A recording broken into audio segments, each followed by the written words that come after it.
Amigos, continuamos hoy sábado 28 de marzo en el Full Day de capacitaciones del Partido Democrático Somos Perú. Ya la voz no ayuda el día de hoy, lamentablemente el cambio de clima también nos afecta, pero contentos de estar acá en Caraballo, un magnífico público.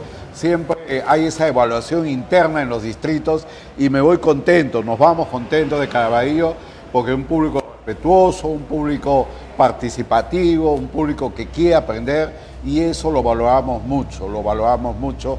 Pensábamos que el público iba a retirarse, pero vemos un público que se queda hasta las últimas y eso se valora mucho, como lo repito. Siempre la última ponencia es la ponencia donde nos hace filosofar un poco, pensar un poco, porque tenemos que tener un objetivo final en estas capacitaciones. Y la idea es que ustedes se vayan con esas ganas de querer cambiar algunas cosas. Y el último ponente que el día de hoy está con nosotros es un destacado abogado constitucionalista, conocedor de muchos temas que nos van a hacer reflexionar el día de hoy y justo en la coyuntura electoral. Central Mediática del Partido Somos Perú presenta la última capacitación. La última capacitación de hoy día, la sexta, propósito de una reforma electoral en el fortalecimiento de los partidos políticos. Adelante, por favor. Ahí está la presentación de Central Mediática, Capacitación y Comunicaciones. Vamos a hablar un poco del doctor Álvaro López Cazorla, doctor en Derecho y Magíster. El doctor Álvaro López Cazorla es nuestro último ponente con el tema propósito de una reforma electoral en el fortalecimiento de los partidos políticos. Siempre en una reforma electoral para estos temas tenemos que pensar en el fortalecimiento de los partidos políticos, de los verdaderos partidos políticos, porque en esta ocasión tenemos de todo, de todo. Aquí está el contexto de esta capacitación, o la introducción, podemos decirlo, busca desarrollar capacidades para evaluar propuestas que fomenten la representación y la democracia interna. Esta famosa democracia externa que se ha dado a medias, digamos. Ahí está el contexto de la capacitación. Como repito, la modernización del sistema electoral, el fortalecimiento de los partidos políticos y la promoción de procesos transparentes son elementales y fundamentales para una democracia. El planteamiento del problema nos habla de la fragmentación política, la debilidad organizativa de los partidos y la baja legitimidad que algunas organizaciones afectan. Los objetivos de esta capacitación es impulsar reformas electorales que contribuyen al fortalecimiento de los partidos políticos y a la consolidación de un sistema democrático. La guía El Robot de Central Mediática hace la última pregunta, hoy sábado 28 de marzo. Considera que una reforma electoral permitirá fortalecer la confianza en los partidos políticos y en los procesos democráticos. Es la pregunta de la IA. Ya pasada las 6 de la tarde, después de ese sonido, damos inicio a la última capacitación gracias a Somos Perú, Partido Democrático y a Central Mediática. Un fuerte aplauso para el doctor Álvaro López Cazorla, quien ya queda con usted. Doctor, gracias, bienvenido, Ricardo. bienvenido. Muchas gracias. Un saludo a todo Caraballo a partir de vuestras redes sociales a todo el Perú. ¿Aló? ¿Sale el audio? Sí, y a Central Mediática, conjuntamente con los organizadores de este trascendental evento de reciclaje de conocimientos que nos lleva a ser los bastiones del poder democrático en el Perú, que somos nosotros los que somos el portadores del derecho al sufragio, el derecho a decidir para que efectivamente tengamos autoridades responsables y democráticamente elegidas en el país. Ya un... Disculpe, un poquito de silencio para que se escuche la ponencia y para el respeto que nos merecemos ustedes y el doctor. Ahora sí, doctor, continúe.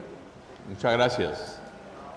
Les decía de que la razón de esta ponencia es el derecho del ejercicio cívico de cada uno de ustedes, sobre todo con el nivel de responsabilidad ciudadana que atrae ser el sufragante, y quiere decir el que va a votar, el que va a elegir en este proceso electoral.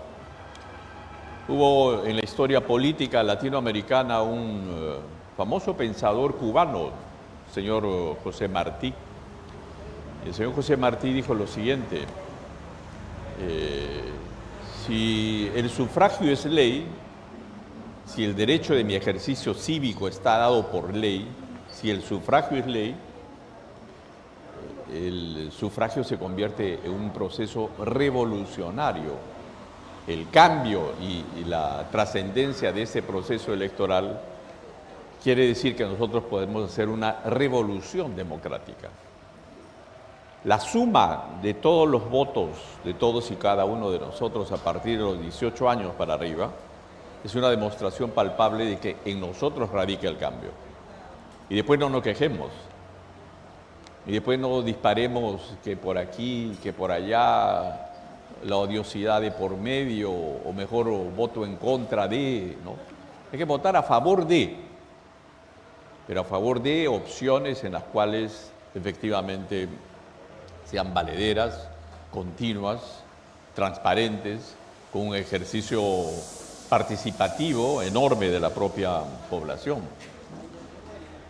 ¿Qué es lo que vamos a ver hoy día en aproximadamente 45 a 50 minutos? ¿Qué es lo que nos interesa conocer? Primero, parte de la historia electoral del Perú, porque esa parte de la historia electoral del Perú es una parte muy sinuosa, porque primera vez en la historia política del Perú tuvimos la primera ley electoral en el Perú en el año de 1931, para las elecciones del año de 1931. Y esas elecciones de 1931 sirvieron para una suerte de un primer ejercicio cívico, que fueron dadas esa ley a través del ejercicio presidencial de un apurimeño, de un presidente apurimeño, el señor Samanez Ocampo. Y el Jurado Nacional de Elecciones nace recién en el Perú para las elecciones del año 1931 y se instituye oficialmente en la Carta Política del Perú del año de 1933. De manera que la visión electoral del Perú no es tan lejana. Estamos hablando de inicios del siglo XX. Y posteriormente a ese proceso electoral, el segundo marco electoral después de aproximadamente 14 años, luego de un interregno, de una suerte de dictaduras militares, incluida la del propio señor Benavides hasta el año de 1939-40, en que se elige al señor Prado, recién se llega a instrumentar esa ley del Jurado Nacional de Elecciones el año de 1940. Se replica en las elecciones del año de 1945 para la elección del señor Bustamante y Rivero. Elecciones que son truncadas por el golpe de Estado del año de 1948 del señor Odría. Y luego viene todo el ochenio del señor Odría para retomar el proceso electoral en el año de 1956, eligiendo recién allí al señor Prado Ugarteche. Luego viene el proceso electoral del año de 1961, que fue cortado por un triunvirato militar, porque no le gustó el resultado de ese proceso electoral. Entre ellos el general Lindley López, en ese año de 1961. Elecciones que se repitieron en el año de 1962, eligiendo al señor Fernando Belaúnde. Elección que fue interrumpida también por un golpe de Estado el 3 de octubre de 1968. Y entonces, a partir del 68, tenemos 7 años de dictadura militar con el señor Velasco. Estamos hablando ya del año 75, después de ese septenato, dictadura militar sin elecciones. Y después del año de 1975 tenemos la segunda fase del gobierno militar, en el cual el señor Morales Bermúdez se hace cargo de esta dictadura hasta el año aproximadamente de 1979-80, donde sale prácticamente ya del poder. 12 años de interregno de dictadura militar, pero ese interregno de dictadura militar de los 12 años de Velasco, por las fuerzas de la circunstancia del pedido de la ciudadanía, de los partidos políticos que fueron rechazados completamente por la dictadura militar, nuevamente son convocados a Palacio de Gobierno todas las representaciones políticas de ese entonces, para que la dictadura pudiera ir en un afán de consulta con los partidos políticos, reconciliarse con los partidos políticos, porque había ya un ejercicio gubernamental cansativo por parte de la dictadura militar. Y se requería ir a un proceso electoral. Pero para eso los procesos electorales se dan con las agrupaciones políticas, porque son las agrupaciones políticas quienes son los instrumentos necesarios para captar el poder cívico. No se realiza a través de una dictadura. La dictadura ingresa con los militares a Palacio de Gobierno, gobiernan sin democracia. Entonces, al haber esos 12 años de dictadura militar, sentido la preocupación del pueblo peruano por retornar al poder del sufragio del ciudadano común y corriente, se convoca a la Asamblea Constituyente del año de 1978. Entonces, imagínense este corsi ricorsi, esta ida y venida de los procesos electorales en el Perú, donde lamentablemente no hemos tenido un nivel de continuidad como la tenía Uruguay, o un nivel de continuidad de ejercicio cívico como la que tenía Chile, por ejemplo. Y eso no ayudó a la educación política en el pueblo peruano. Recién en el año de 1978, imagínense, después de tanto interregno de 12 años de dictadura militar, volvemos a las urnas para el proceso de la Asamblea Constituyente. Pero aquí se produce un dato singular. Por primera vez en la historia política del Perú se instituye lo que se denomina el voto preferencial. Muchos piensan que el voto preferencial es una creación de la Constitución de 1993, y eso no es cierto. El voto preferencial es creado en plena dictadura militar cuando, en conversación con las agrupaciones políticas, se convoca a elecciones para la Asamblea Constituyente de 100 representantes para que puedan ser constituyentes que trabajen la Constitución de 1978-79, que es la conocida Constitución de Haya de la Torre. ¿Pero qué sucedió en esa ocasión? Sucedió que los militares pusieron las reglas del juego, porque tenían la sartén por el mango, ellos tenían que dar el decreto ley o las resoluciones electorales que pudieran, digamos, fortalecer de alguna manera su presencia todavía de los militares en el poder. En primer lugar, les cambiaron de nombre a los partidos políticos. Los partidos políticos no tenían su nombre original, les pusieron letras. Y luego crearon el voto preferencial. De 100 representantes que estaban en una acta electoral, usted podía votar 2 representantes del voto preferencial de la agrupación que usted pudiera marcar. Entonces ahí se inicia el tema del voto preferencial. Un voto preferencial que nosotros consideramos que es un voto injusto. Es un voto injusto en contra de la conformación democrática de los partidos políticos. Entonces ahí perdieron los partidos. Desde ese entonces, del año 1978, cuando aceptan esa regla de juego en el cual se puede marcar de los 100 representantes para la Asamblea Constituyente, puedo marcar por 2, lo que en buena cuenta me quieren decir es de que estoy destruyendo la jerarquía del 1, 2, 3, del orden que pone el partido político en el proceso electoral para una Asamblea Constituyente. ¿Qué es lo que querían conseguir los militares? Querían conseguir un nivel de división y lucha encarnizada entre los miembros mismos de una lista para la Asamblea Constituyente del año 78.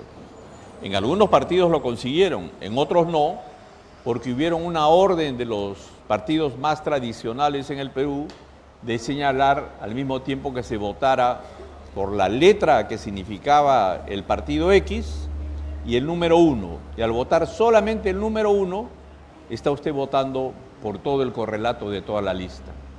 Y lo que iba a valer posteriormente era, si usted tenía 37%, del número de 100 entraban 37 representantes. Una cosa mucho más sencilla. Y entonces ya no se sumaban los votos preferenciales de cada uno, aunque la ley lo consideraba de esa manera. Bueno, ese es el inicio del pernicioso voto electoral en el Perú, por aplicación y direccionalidad de la propia dictadura militar.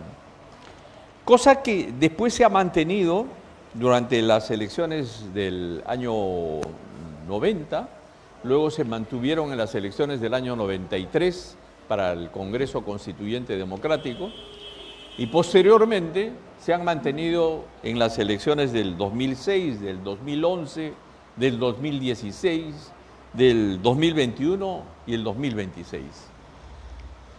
Hay un gran texto de Mario Vargas Llosa que se llama El pez en el agua.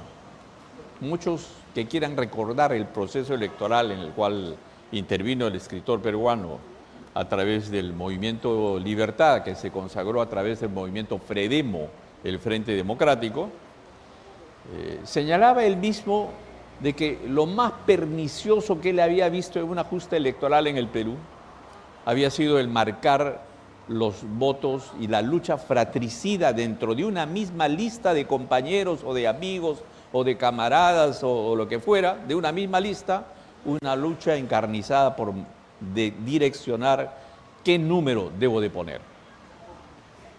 Es una lucha encarnizada, porque si tenemos un número determinado, por decirle 25 representantes para Lima, entre esos 25 se sacan la mugre por saber quién es lo que van a salir. Entonces, ¿a quién están complicando la vida? Al mismo partido. Es lo que está sucediendo con un partido tremendo, de gran tradición política en el Perú, donde la lucha encarnizada por el voto preferencial y no contribuyen a votar por la lista presidencial, sino solamente por la lista senatorial y por la lista de diputados, y por conseguir su votito preferencial. De manera de que, ¿qué es lo que acontece al interior de los partidos? Los partidos son organizaciones jerarquizadas, son organizaciones que tienen su ideología, su doctrina, su filosofía de gobierno, tienen su presidente de su agrupación política o su presidenta de su agrupación, tienen su comité ejecutivo nacional y ellos deciden y ven quién es el nivel de jerarquía y quiénes están ascendiendo dentro de su agrupación política. Es por eso que los colocan, tú vas a ir en el número 1, tú vas a ir en el número 2, 3, por ascendencia de naturaleza política dentro del partido. Porque probablemente es un cuadro o muy joven, pero sumamente edificante, estudioso y participativo en las escuelas de gobierno de su agrupación política. O es un profesional exitoso, o es un notable, digamos, abogado de defensas jurídicas exitosas y por eso lo coloca en un promedio de lista mayor, pero es un líder nato dentro de su propia organización política. No es un invitado de la calle. Entonces el partido, cuando va a justas electorales internas, decide un orden. Pero cuando el Congreso decide finalmente, mayoritariamente, ingresar nuevamente el voto preferencial, le está ordenando al partido y le dice: tu partido que tienes tus elecciones internas, muy bien, la ley va a respetar las elecciones internas, el orden, pero tienen que marcar la preferencia de 2 dentro de esa lista que están yendo. Entonces, claro, hay una lucha cainita entre propios hermanos del partido por conocer y por conseguir mayores números preferenciales a favor de su propia lista. Pero ¿qué acontece? Lo peor que llega a acontecer es lo siguiente. Se pierde la jerarquía del partido. ¿Por qué? Porque el partido muchas veces, hay un partido que lo ha hecho, no tiene militantes o dirigentes consagrados dentro de su agrupación política. Entonces, ¿a quiénes recurren? A ver, dice el partido, búsquenme a líderes comunales a nivel nacional. Quiero armar la lista para el Senado Nacional. Ah, este es un empresario, no es de mi partido, pero lo podemos captar. Porque es un empresario, tiene su nivel económico, entonces va a ayudar económicamente al partido. Ah, este señor ha sido alcalde, pero no es de mi partido, pero llámenlo, él va a participar con mi partido, ¿no? Entonces va buscando adláteres, va buscando gente que les conviene y con ellos arma la lista. Los comodines, como dice la señora, los comodines están en la relación, bien aplicados, pero ¿por qué los comodines tienen éxito? Si nunca han sido dirigentes de ese partido, si nunca estaban en la campaña electoral. ¿Por qué? Porque tienen su billetera. Entonces, la billetera mata al dirigente. La billetera mata al líder comunal. La billetera mata al líder joven que está en las universidades, luchando en las universidades por su partido. Y entonces el que tiene el billete dice: mira, partido, yo he salido parlamentario no por el partido, yo he salido por mi nombre, yo he salido por mi billete, yo he salido por mi empresa. Y cuando se sienta en el Parlamento, lo llaman al orden, ¿no? Le dicen: oiga, señor parlamentario, bienvenido, usted está en mi partido. No, te has equivocado, yo no he entrado por tu partido, yo he entrado por mi billete, ¿eh? Yo no he entrado por tu partido, yo he entrado por mi billete. ¿Es justo eso? Pregunto. No es justo. ¿Es democrático eso? No es democrático. Pero así han votado los congresistas. Entonces, ¿qué hay que hacer para que se respete la integridad de las listas en estas elecciones que van a haber? Marcar los símbolos, los 5 símbolos, y está usted votando por el orden de la lista. Esa es una opción. Pero si usted se inclina al voto preferencial, es democrático, porque la ley lo está permitiendo. Pero la idea, ¿cuál es? La conferencia de hoy día se trata de reforma electoral y partidos políticos. Como muy bien lo decía don Ricardo al inicio, vamos a reflexionar qué medidas se tiene que adoptar en un futuro más adelante, después de este proceso electoral, porque este proceso electoral es una gimnasia electoral para nosotros. Y vamos a ver después los resultados, si son buenos, malos, óptimos o lo que fuera con nuestra misma participación. Pero estamos reflexionando. Y lo bueno de una reflexión democrática es saber sinceramente si las reglas de juego actuales son buenas, malas, óptimas. Eso se verá en los próximos resultados. Pero vamos calentando motores y reflexionando nosotros en esta vida cívica que nos ha tocado como sufragantes en la próxima justa electoral, que está tan cerca para el 12 de abril. Entonces, ¿cuál es la finalidad de una reforma electoral? Vamos a hablar de algunas reformas que bien podrían darse ¿a favor de quién? De los partidos políticos. Porque la idea es fortalecer al partido, porque el partido llega a ser la base y la simiente de la democracia en un país. Si usted no fortalece al partido, está fortaleciendo a los amigos del partido y luego está fortaleciendo el transfugismo dentro del partido y luego del transfugismo se están como veletas cambiando de bancadas al interior del Congreso. Por eso está usted viendo hoy en día cuántas bancadas parlamentarias existen. Se crean de la noche a la mañana y se cambian como casino de un lugar parlamentario, se pasan al otro. Entonces no se están poniendo reglas de juego. Y bien lo dijo ya el Tribunal Constitucional, en una sentencia del Tribunal Constitucional, los magistrados del Tribunal Constitucional dijeron, señor, parlamentarios en general, para todos ellos, usted vota por el símbolo. A usted lo votan primero por el símbolo del partido. No lo votan por su numerito. Después votan por el número.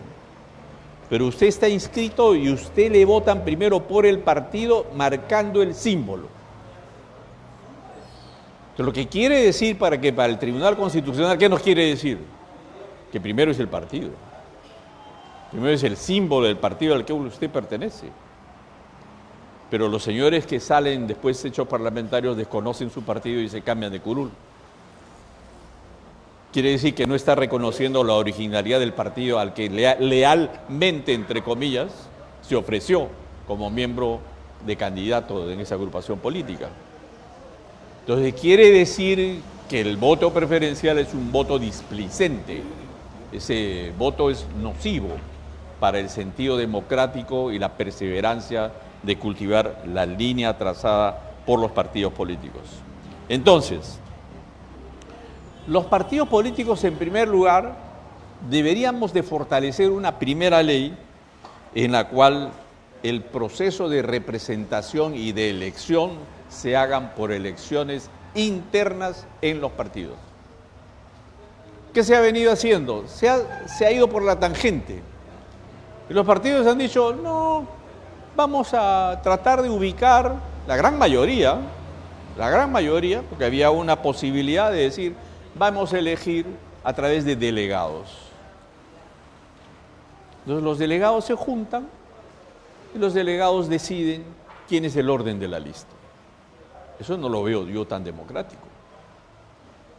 Pero si cada ciudadano sentado aquí en esta mesa votara su voto por el orden en el cual va a tener esa lista y se respetara la decisión interna del partido, otra cosa es el cantar. Es otro tema. Entonces ya no son los delegados que mandan, soy yo el sufragante, quien con mi voto estoy determinando quiénes van a ganar las elecciones internas y esos que ganaron las elecciones internas van a la lista del partido. Se está respetando la decisión de mi voto interno. Primer punto, esas elecciones internas deberían de estar representadas por la OMPE, por el Jurado Nacional de Elecciones, y efectivamente que permita no elegir a candidatos a dedo, ni por intereses de billetera, sino por gran sentido participativo y ciudadano al interior de los partidos. Entonces, desterrar el voto preferencial y respetar las elecciones internas de los partidos políticos. Gran reforma electoral. Pero no solamente queda ahí la cosa, porque estamos descubriendo, y los medios de comunicación lo dicen todos los días, lo anuncian todos los días, ¿no?, que no ha habido mayores filtros para poder reconocer a los candidatos. ¿Y quiénes están apareciendo? Están apareciendo candidatos que tienen problemas penales, que tienen problemas judiciales, ¿no?, sentencias condenatorias y habían gozado del nivel de aceptación en una supuesta elección interna, pero después se conoce que tienen sentencias condenatorias, entonces no pueden participar. Y ha habido permisibilidad para que participen candidatos con prisión preventiva, con denuncias, con condenas. Lo estamos viendo todos los días. Entonces ahí tiene la ley, reforma electoral tiene que ser sumamente más drástica.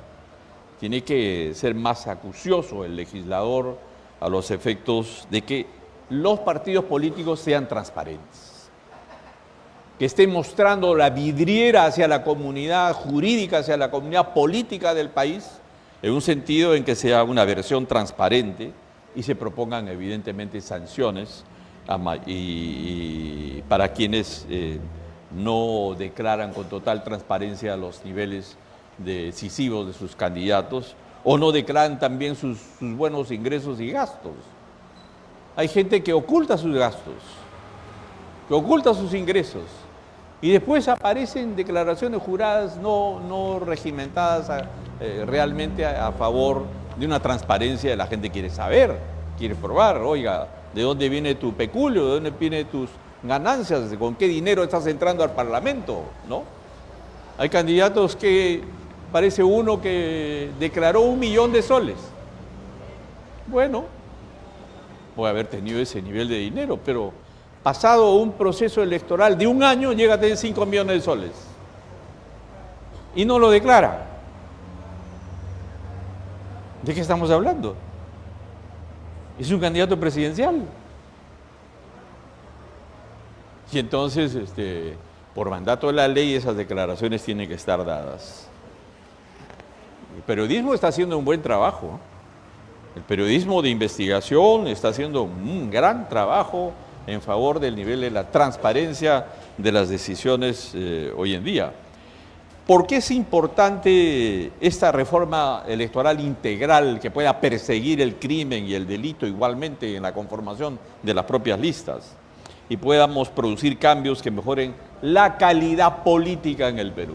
Eso es lo que queremos, calidad política. ¿Por qué? Porque es la calidad del servicio público. Ellos son los primeros servidores de la nación y en consecuencia ese servicio público tiene que ser clarito, totalmente transparente. ¿Qué tiene que impedir la ley? Tiene que impedir la nula presencia, cero presencia del dinero cochino, el dinero sucio. Pero estamos viendo que en las campañas electorales se aparece por ahí el narcotráfico.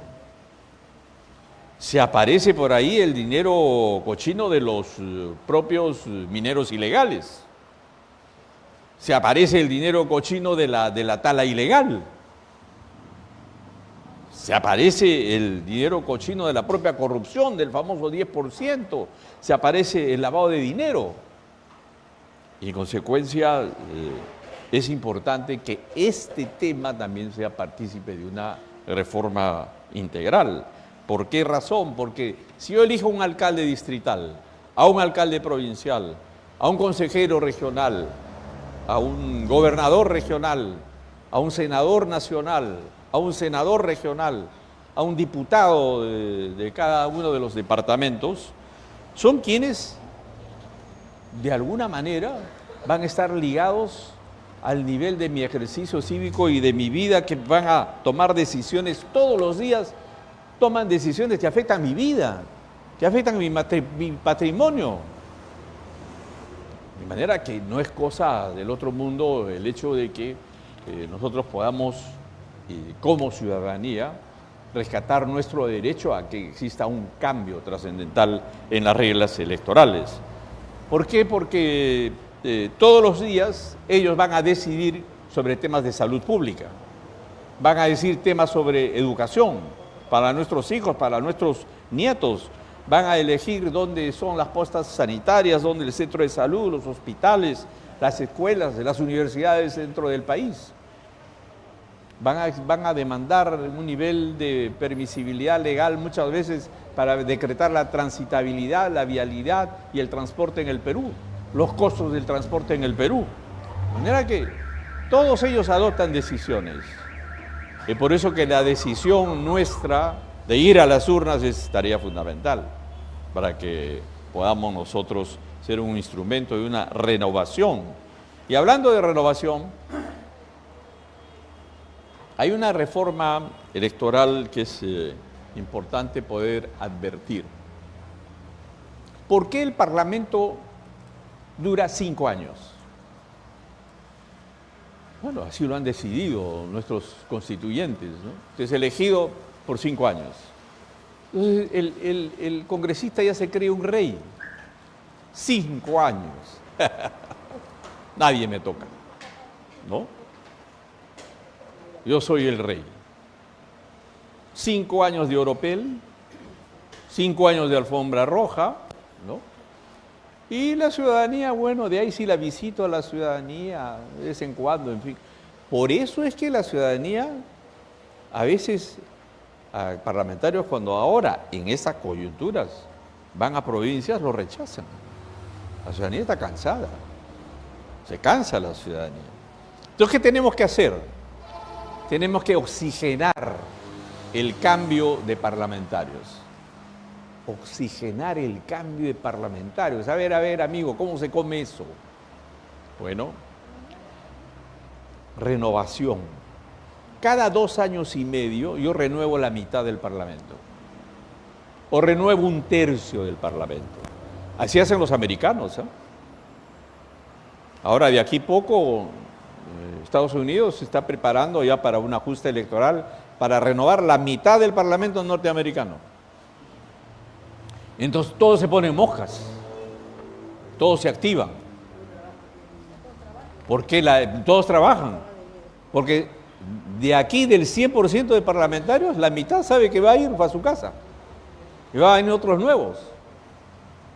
Entonces, ¿eso qué hace? Hace que se consagre un nivel de participación mucho más importante, se busca un nivel de legitimidad mucho mayor, ¿no? Se consigue un nivel de estabilidad política mucho mayor, ¿no? Ya los que son parlamentarios por 5 años se consideran burócratas eternos y se consideran los dueños del Perú. Entonces lo que hay que hacer es un nivel de oxigenación con este cambio que se llama o renovación por tercios o renovación por mitades. Y en consecuencia eso llega a fortalecer el Parlamento, llega a fortalecer la relación del parlamentario con sus electores. Y al mismo tiempo, 5 años es una eternidad. 5 años es una eternidad. No podemos darles los 5 años de tu eternidad para que efectivamente después me des la espalda. No. Cada 2 años y medio nos vamos a ver nuevamente las caras. Entonces ahí nosotros vamos a evaluar quién se portó bien, quién hizo bien sus leyes, qué sentido participativo tuvo, qué niveles de visita consagró y de desarrollo comunal al interior de su propia ciudadanía. Y quienes se han portado bien, se va a permitir una renovación que permita recuperar la confianza de la propia ciudadanía, evidentemente. Todos estos cambios advendrían a través de una reforma constitucional. Que hay que reformar constitucionalmente el ordenamiento jurídico del procedimiento electoral y esto tiene que tener un nivel de consagración electoral mucho mayor. Volviendo a la reflexión del voto preferencial, sobre la reforma electoral ya en ciernes sobre el voto preferencial. Como hemos visto, el voto preferencial está en el banquillo de los acusados, ¿sí o no? El voto preferencial está sometido al banquillo de los acusados hoy en día en el Perú y en todos los procesos electorales en el nivel de América Latina. ¿Por qué razón? Hay una frase así fuerte, ¿no? Es un mercado negro de la política partidaria, el voto preferencial. Porque, en primer lugar, cuando el partido abre sus listas, los que están en la cola traen más billetes. Entonces, ese es el mercado negro, pues. Ponme en el número 1 de la lista. Aquí va la billetera. Y así es. Y así es. Y entonces, lo que hay que hacer es democratizar eso. no que sea un mercado negro. Segundo lugar, si nosotros votamos por esa reforma, estamos prohibiendo el transfugismo. Prohibido pasarse de un partido a otro partido. Si te vas del partido al cual fuiste elegido como mi voto, te vas a tu casa. Segunda reforma. Y esa es una reforma más rápida, porque esa la hacemos a través de una reforma del reglamento del Congreso. Si tú te vas del partido A al partido B, te vas a tu casa, hijita, ¿ya? Te vas a tu casa y ¿quién viene? Tu accesitaria de la misma lista del partido. La que está haciendo gimnasia para reemplazarte, viene. ¿Es justo y democrático, sí o no? Es lo más justo, es lo más correcto, porque se está respetando el símbolo por el cual tú naciste en la política. Entonces no te vas a burlar tú del símbolo con el cual fuiste tú elegido, ¿no? ¿Por qué? ¿Qué produce? Indisciplina, falta de respeto a la jerarquía político-partidaria. Entonces hay una suerte, como decíamos, de personalización de la política. Ah, no, yo no he salido por el partido, yo he salido por mi nombre, por mi número, porque me conocen. Por favor, ¿no? Y desconocen al partido, desconocen a la jerarquía partidaria, desconocen al presidente o a la presidenta. Entonces, ¿qué produce eso? Debilitamiento de los partidos políticos. ¿A quién favorece eso? Ese debilitamiento de los partidos.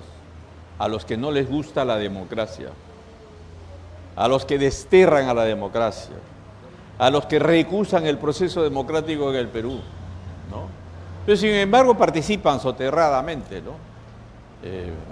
Marxistas, comunistas, lo que dicen caviares hoy día, se meten a los procesos electorales para ver dónde me acomodo, los acomodaticios de pensamiento comunista. Y no quieren que se les diga comunistas, se ericipelan, se escalan cuando se les dice comunistas. Son comunistas que están metiendo sí, a los partidos. Y estos mismos producen desde adentro debilitamiento de los propios partidos políticos. De manera que el objetivo mayor aquí, en todo proceso electoral, es primero el proceso reflexivo nuestro como electores. Segundo, fortalecer la representación política. Y al fortalecer la representación política, estamos contribuyendo a un nivel mayor de la gobernabilidad. ¿Y esa gobernabilidad en qué se traduce? En una mayor relación entre gobernantes y gobernados. Gobernantes que se alternan dentro del poder, pero que sirven a los gobernados. Y los gobernados que en un momento determinado pueden ser gobernantes y también se alternan dentro de los simientes del poder electoral. Otra reforma electoral que va a contribuir a los partidos políticos. Hay que ver la relación entre la elección presidencial y la elección parlamentaria. A ver, ¿de qué se trata? Los que conocen algo de historia y recuerdan los textos de educación cívica verán los golpes de Estado que hemos tenido en el Perú. ¿Quién recuerda golpes de Estado en el Perú? ¿De qué año y contra quién? A ver. El golpe de Velasco, ¿cierto? Es un claro ejemplo. 3 de octubre de 1968. ¿A quién golpearon? Al señor Belaúnde. A ver. Bueno, una vez la página 11 fue prácticamente el pretexto, ¿no es cierto? Ya, digamos. Ya, listo. Pero, ¿por qué se debilitó ese gobierno de Belaúnde? ¿Por qué fue débil el gobierno de Belaúnde? Ese primer gobierno de Belaúnde. El Congreso, dice el señor. ¿Por qué dice usted el Congreso? Tenía minoría de Acción Popular. Muy bien. Acción Popular no tenía mayoría ni en la Cámara de Diputados ni en el Senado de la República. ¿Quién dominaba el Senado y quién dominaba diputados? Muy bien, señor. El APRA y el odrismo conformaron lo que se denominó una coalición parlamentaria, APRA 1. Entonces eran los capitostes, ahí venía, de acuerdo al reglamento de ese entonces, se reunía el Parlamento y decían, queremos traer al ministro de Agricultura. En el tiempo, lo que duraba su cama, venía el ministro de Agricultura. Así es, y entonces venía el ministro de Agricultura y le preguntaban, señor ministro, ¿cuánto está el kilo de lentejas en el mercado? Uy, censura al ministro, inmediatamente firma aquí, pam, pam, y se iba a su casa. Así era o no, caballero, así era, ¿no? Entonces era una suerte de dictadura también parlamentaria, ¿no es verdad? De los partidos políticos fortalecidos. Exactamente, ya. Ahora bien, ¿qué tiene que pasar para que eso no suceda? Porque sucedió el 68, sucedió el 45 con Belaúnde, sucedió después con Kuczynski, ¿se acuerdan? ¿Cuántos eran la mayoría parlamentaria en el Parlamento del Fujimorismo? Eran 78. ¿Cuántos eran los parlamentarios de Kuczynski? 17. 17 con 78 no podían. Y se los iban a bajar uno por uno a los propios ministros de Estado. Entonces, si nosotros, ningún partido va a ganar en primera vuelta, ¿no es verdad? Los antecedentes históricos manifiestan que ninguna agrupación política gana en primera vuelta. Entonces, ¿qué hay que hacer? En primera vuelta, nosotros ya elegimos el Parlamento. En estos resultados que va a haber el 12 de abril, bueno, ningún candidato va a ganar porque tienen ahorita, de acuerdo a las encuestas y estadísticas, están en 12%, 14%, 16%, máximo 18%. No llega más. ¿Con cuánto ganó Castillo la primera vuelta? Con 19%. Con 19%. Ese es el promedio ahora por la diversidad de partidos existentes. Está dividida la torta. Cuando se divide la torta, me alcanza un pedazo más chiquito. Así es, ¿cierto? El postre se convierte en una minucia. Entonces, ¿qué hacer? ¿Qué tenemos que hacer? Fortalecer eso. ¿De qué manera? Recuerden ustedes la elección, ¿cómo fue la elección del señor Humala en primera vuelta? Más o menos, recordamos, ¿no?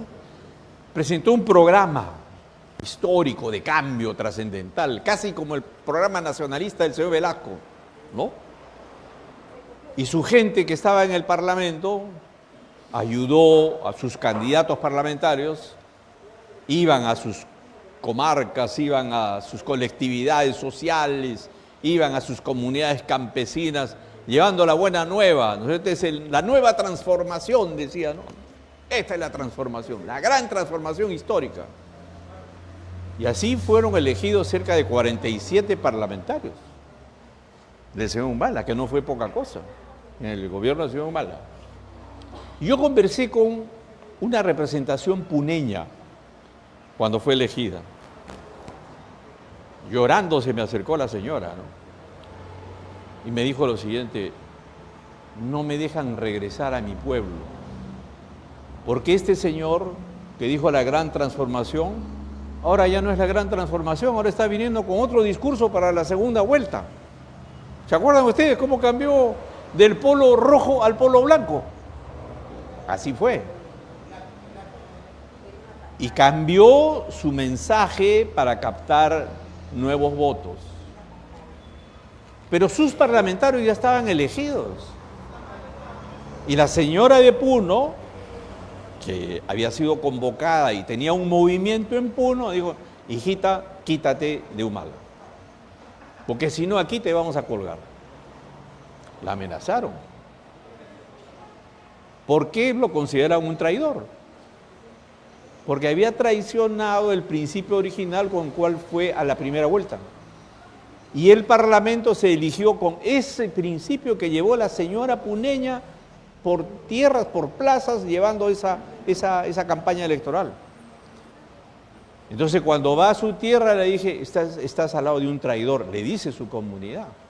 Ni te aparezca por nosotros si es que tú no te cambias y es que evidentemente no te apartas del señor Humala. Grave problema, gravísimo. Entonces, ¿qué hacer? Si los candidatos pasan a una segunda vuelta, va a haber un reacomodo de piezas, alianzas estratégicas, en las cuales el que fue tu enemigo ayer es mi corazón y mi chochera hoy día. ¿No es cierto? Así es, porque tenemos que captar más votos si es que vamos a pasar a la segunda vuelta. Tenemos que mirarles bien a los que otros que no han llegado a eso, tienen que jalar con los votos. Muy bien. Pero el Parlamento ya está elegido. Gran problema. Los franceses, muy inteligentes, muy sabios, hacen lo siguiente. Los franceses dicen, señores, primero se eligen a candidatos presidenciales. Después de que sea elegido al presidente de la República, se elige el Parlamento. Interesante, interesante. Porque claro, ya no van juntos en competencia para presidencia y para Parlamento. Ya está elegido el presidente. Bueno, en abril eligen los franceses. En junio están votando para su Parlamento. Entonces, claro, dicen los franceses, hay que pensar dos veces aquí, tenemos que apoyarlo a este presidente. Entonces yo creo que nuestros parlamentarios de la Asamblea Nacional, así llaman los franceses a su parlamento, llaman la Asamblea Nacional. La Asamblea Nacional tiene que darle un respaldo a este presidente. Y piensan así. Entonces el nivel de estabilidad es enorme, interesante. Y además, porque en la Asamblea Nacional Parlamentaria Francesa se elige al primer ministro también, dentro de la Asamblea Parlamentaria. Al primer ministro que va a conducir la tarea de monitorear el gobierno.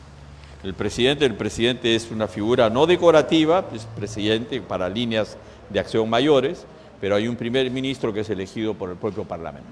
Muy bien, pero el Parlamento está eligiéndose después de haberse elegido al propio presidente. Eso le da un toque de mayor seriedad, ¿no? Entonces, eso ayuda a que no se cambie el programa de la noche a la mañana, que no mueva mi oferta política sigue siendo la misma, ¿no? Y al ser la misma mi oferta política, entonces tengo un nivel de veracidad mucho mayor, un nivel de pronunciamiento mucho más adecuado. Entonces, recordemos cómo sucedió también, hemos recordado el caso en el Perú del caso Bustamante y Rivero, que miraba bajo el hombro del Parlamento, y por eso Bustamante y Rivero duró en el Perú 3 años, nada más. Y luego vino el golpe del señor Odría, que curiosamente Odría era el propio ministro del señor Bustamante y Rivero, ¿no? Era ministro de gobierno del señor Bustamante y Rivero. 8 años gobernó Odría en el país. Hay un caso interesante en la historia política reciente en el Perú, que es el caso Vizcarra cuando cierra el Congreso, ¿no?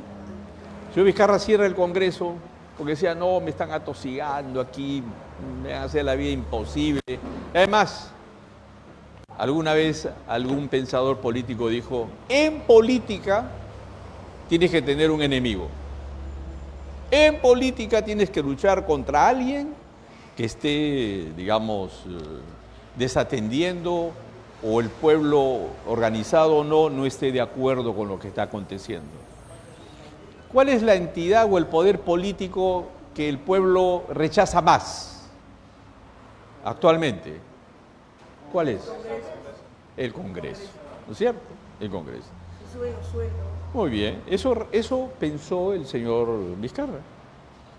Con buen propósito de repente, ¿no? Dijo, ya. Entonces yo me voy a aliar con la ciudadanía que rechaza al Congreso. Entonces si yo cierro el Congreso, yo soy el papi, el riqui y el rey.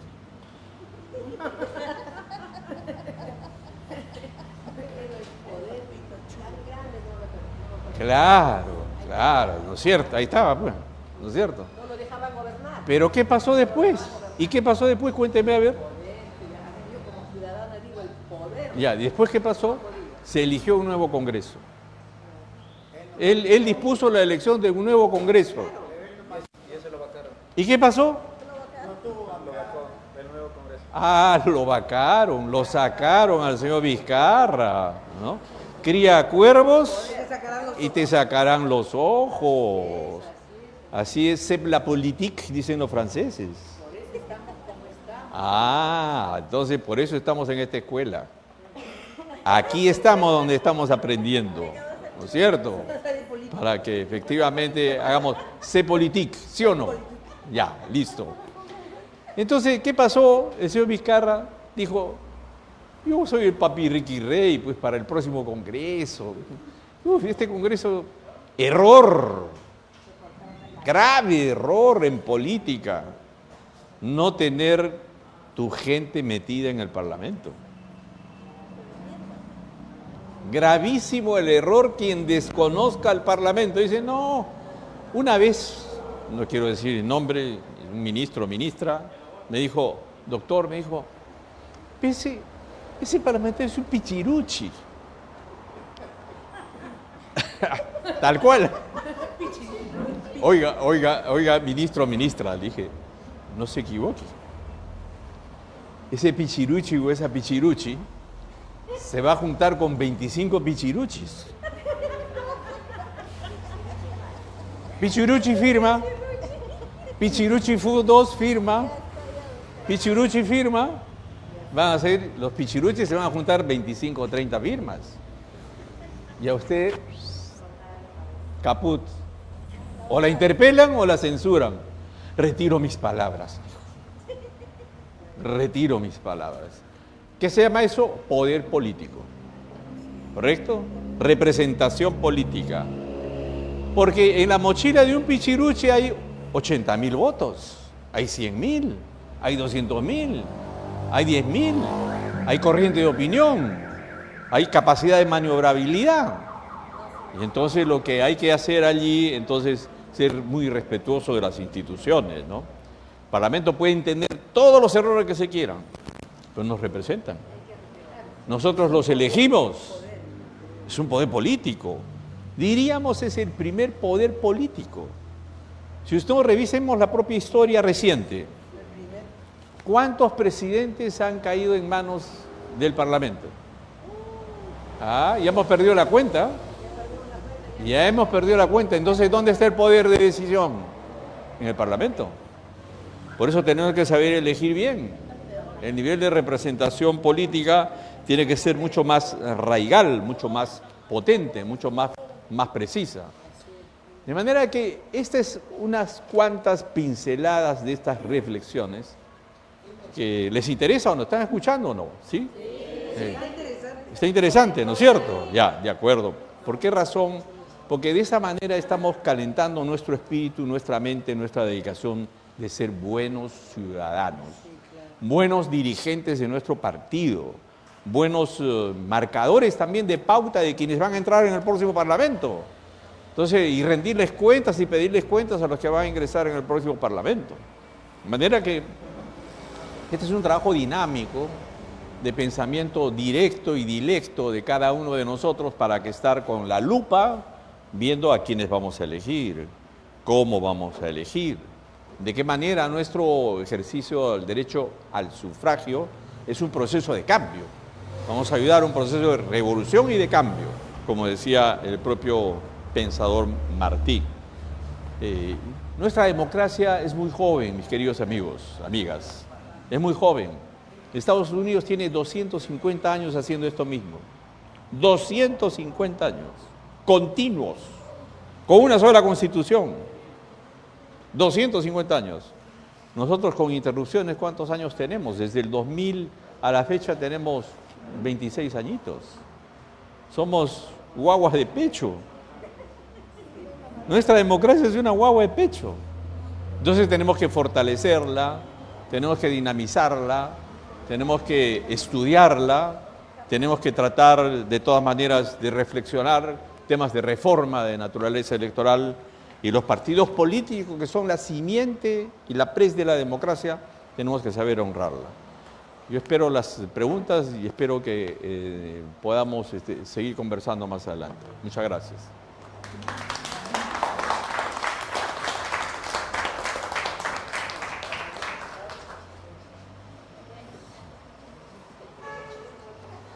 ¿Alguna pregunta, por favor? ¿Te ha A ver, gustado? la señorita. Yasmín, el micrófono, por favor. Acá con la señora.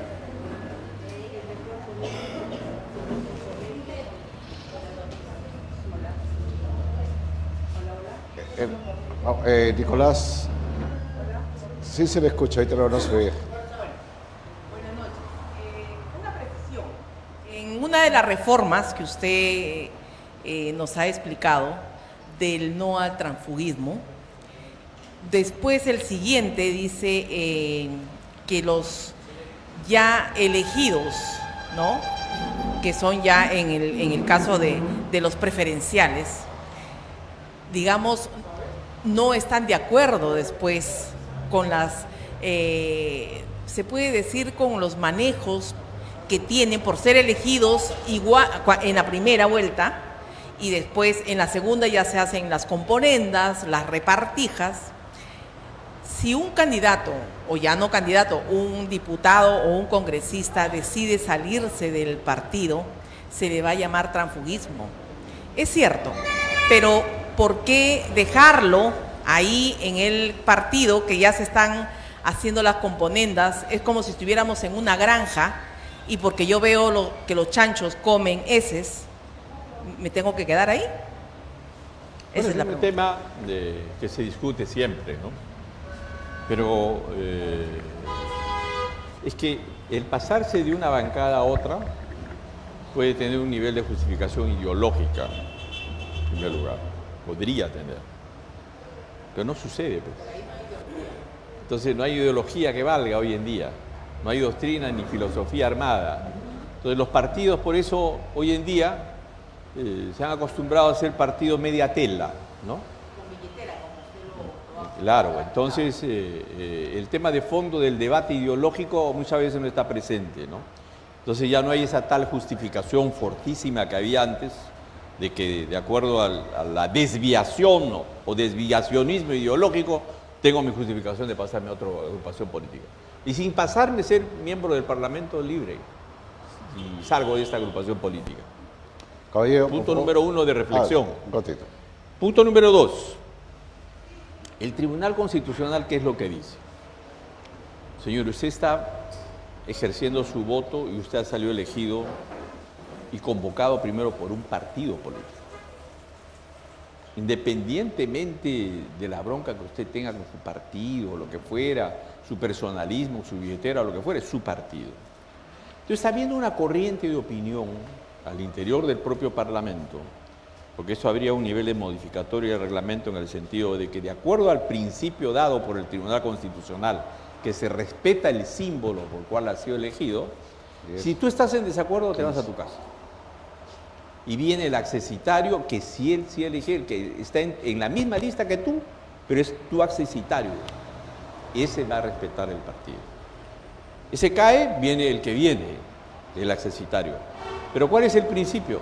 Respeto irrestricto al partido que te llevó. ¿Por qué? Porque el tribunal dice, no llegaste tú, supuestamente por lo que mencionas en primer lugar, por el número de votos preferenciales. Porque si no te hubieras inscrito en el partido, no contarían tus votos preferenciales. Primero es del partido. Entonces el principio del tribunal es respetar la institucionalidad de los partidos para respetar el frontis democrático. Eso es el primer tema. Caballero. Yo quería preguntarle a ver si usted nos da la reflexión a todos los que estamos acá. Los grandes males del país en democracia, pienso yo que son generados por los partidos políticos, porque ellos son los que nos dan el menú a elegir a nosotros. Ningún partido democrático, de los 38, nadie sabe cómo han elegido sus candidatos. solamente nos dicen estos mis candidatos, así que voten por ellos. Porque ahí radica el problema. El Congreso es lo que es porque son los congresistas que nos han dado los partidos, ¿no? Lo que nos han dicho, tienes 130 para que elijas y nosotros hemos tenido que elegir entre lo que los partidos nos dicen. Esta es la lista. El problema es los partidos políticos que nos desgracia la vida. Mire, yo ya tengo 67 años, ¿no? Y hasta ahora no encuentro una razón para decir que los partidos son demócratas, porque no tienen nada de demócrata. Absolutamente nada. Y la prueba es ese Congreso. Y que ni uno de los 24, 28 millones de peruanos nos sentimos representados por ninguno de ellos. Porque no lo hemos elegido, nos han obligado a votar obligatoriamente por ellos. Si no, nos ponen multa. Porque nadie los ha elegido a ellos. Teníamos que votar. Y entonces cuando tengo que votar, entonces marco. Y sale la desgracia que sale. ¿No es cierto? A alguien de nosotros nos ha preguntado que nosotros tenemos que pagarle de nuestra plata 1.200.000 soles a la señora Keiko por ser presidenta de ese partido. ¿Alguien nos ha preguntado? ¿20.000 soles mensuales para que aparezca cada 5 años ella? Esos son los partidos. O sea, el problema, doctor, son ellos, los partidos. Ahí está el problema, no es el Congreso ni el presidente. Es los partidos, porque de ahí sale el presidente y de ahí salen los congresistas. ¿No cree usted que debería hacerse una reforma sustancial en la ley de partidos políticos para que el poder realmente lo tengamos los militantes? Sí, claro. Porque lo que usted decía de la renovación por tercios o a cada 2 años y medio renovemos el Congreso, uy, tendrían los mejores congresistas del mundo, nosotros. Porque se le acabaría, verían que se le va a acabar la teta y vendrían acá a Caraballo cada rato a conversar con nosotros. Así es. O sea, el problema es en los partidos políticos. Y urge una renovación, una nueva ley de partidos políticos que nos dé el poder a los militantes, ¿no? Como había la anterior, la idea era las elecciones primarias en los partidos para poder elegir libremente a nuestros candidatos. Y esa lista era la que iba para allá. Exactamente. Pero ellos lo hicieron y lo truncaron, ¿no? Muchas gracias. Eso quería que me diga gracias. eso. Muchas gracias. Doctor, nada más acotar, estamos hablando de partidos políticos, pero lamentablemente se ha desvirtuado este tema. No hay partidos políticos, estamos confundiendo, porque de ahí comenzaríamos desde la raíz, la ideología, la elección interna. Hay muchos temas que se están dejando de lado. Por eso discutimos de los partidos políticos, pero que no son partidos políticos, en muchos casos son clubes, como hemos hablado. Tendríamos que tener, como dice el caballero, una reforma total y volver al sentido que eran antes los partidos políticos. Exactamente. Y lo que requiere es una también tarea educativa permanente, ¿no? Hemos descuidado la tarea educativa. En los colegios no se enseña educación cívica. Se enseñaba educación cívica hasta los años 85 o 90, pero después han pasado 30 años y no se enseña una educación de civismo por la cual se llega a reconocer no solamente el gran sentido de lo que es territorio, población, nación, república, etcétera, sino también partidos políticos. Y en consecuencia, los partidos también han sido una suerte de debilitamiento. Son debilitados, y debilitamiento por la ausencia tanto de asambleísmo, y curiosamente hay otros que crecen por el tema de las redes. Entonces, en redes se está prefigurando una nueva connotación de un gran sentido participativo, pero sin direccionalidad educativa. Por eso hace bien Central Mediática y vuestra agrupación política, en el sentido de llevar la voz cantante de escuela pública, política. Esta es una escuela pública política, en la cual todos los partidos deberían tener un mandato imperativo de la ley de los partidos políticos para fortalecer sus escuelas programáticas de los partidos. La idea es la siguiente: eso es una tarea educativa de largo aliento. en la cual los que vengan a un partido, por ejemplo, tengan que tener principios de aprendizaje de lo que son las corrientes políticas en el mundo. Segundo lugar, tendrían que conocer la relación entre el Poder Ejecutivo y los poderes públicos en sí mismos. Tendrían que conocer principios básicos y fundamentales de gestión pública. Tendrían que conocer al mismo tiempo lo que son los sistemas administrativos de recursos humanos, de control, fortalecimiento del tema de abastecimientos, fortalecimiento de lo que son las direcciones generales de cada uno de los sectores ministeriales, sociales y al mismo tiempo también productivos. Porque ¿de dónde va a salir la cantera próxima de dirigentes y de estadistas que van a direccionar la dirección pública o la direccionalidad pública de la gestión en el país?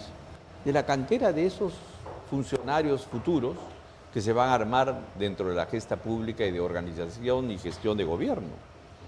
Los partidos están obligados a eso. ¿Por qué razón? Porque los partidos, la razón de existir los partidos es la toma del poder.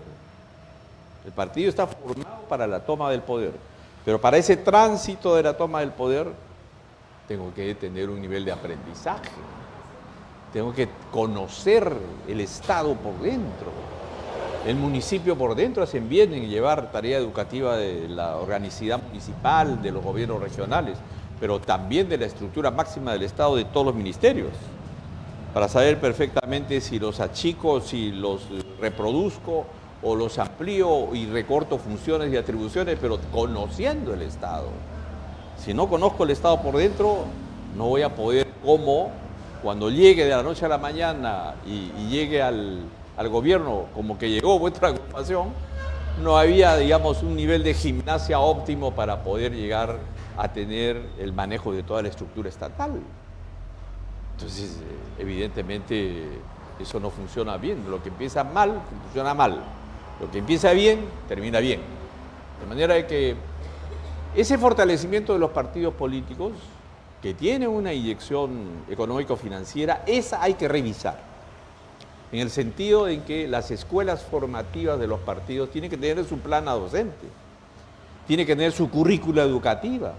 Esa currícula educativa tiene que estar diseñada por expertos en tarea de estructura del Estado, conjuntamente con el sistema educativo del SUNEDU, para que se conforme un nivel de revisión aproximada de cada una de las materias que se van desenvolviendo. Tengo que saber quiénes son los profesores.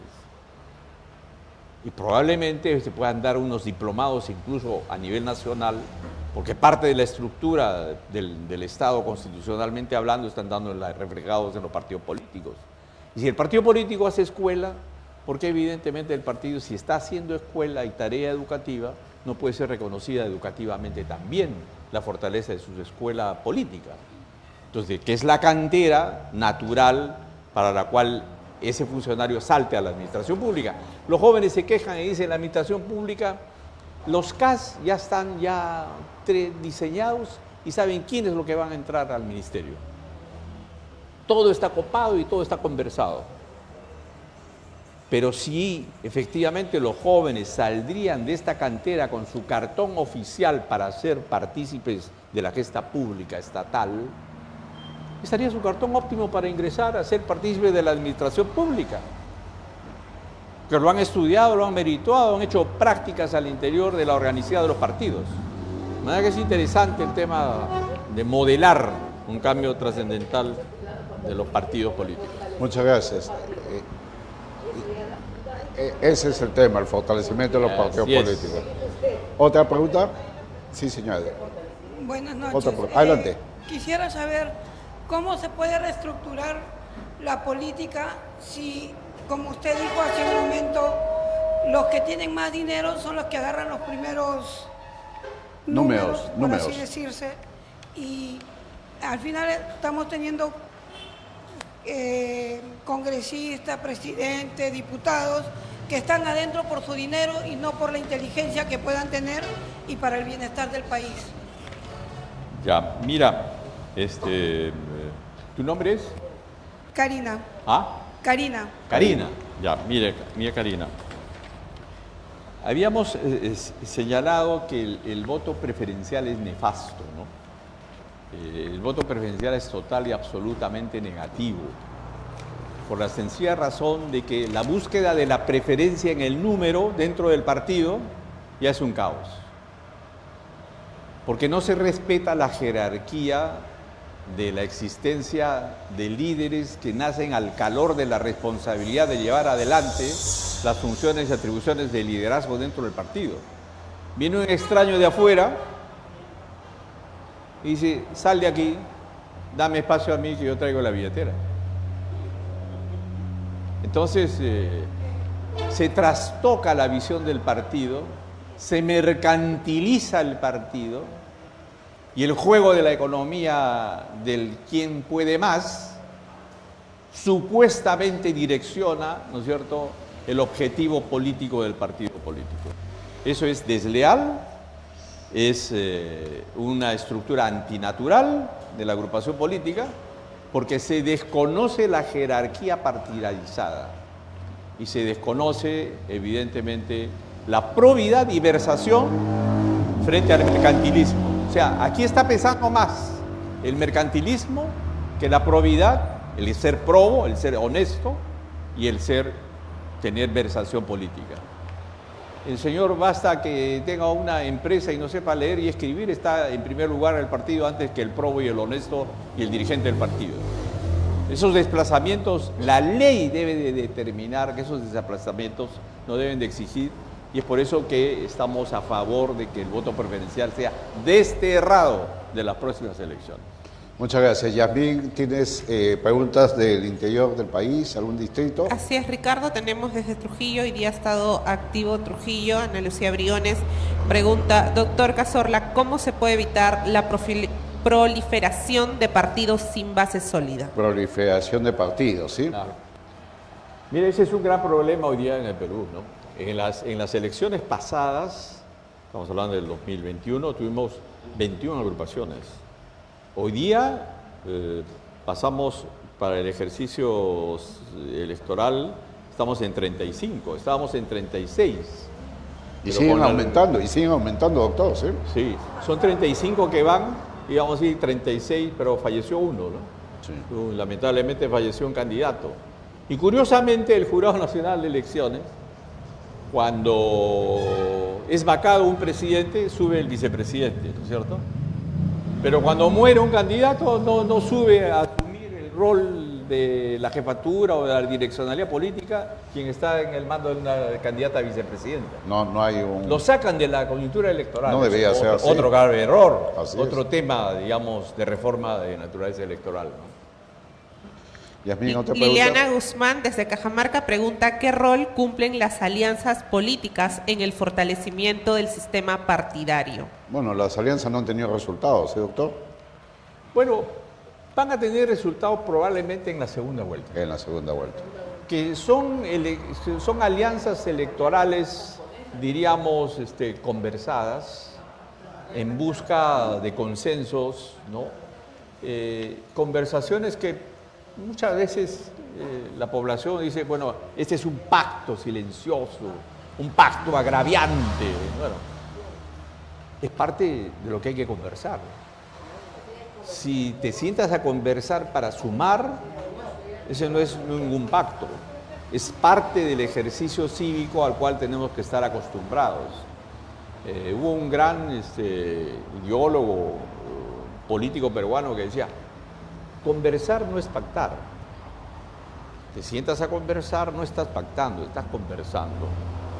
Estás poniendo los pros y contras dentro de la propia relación política.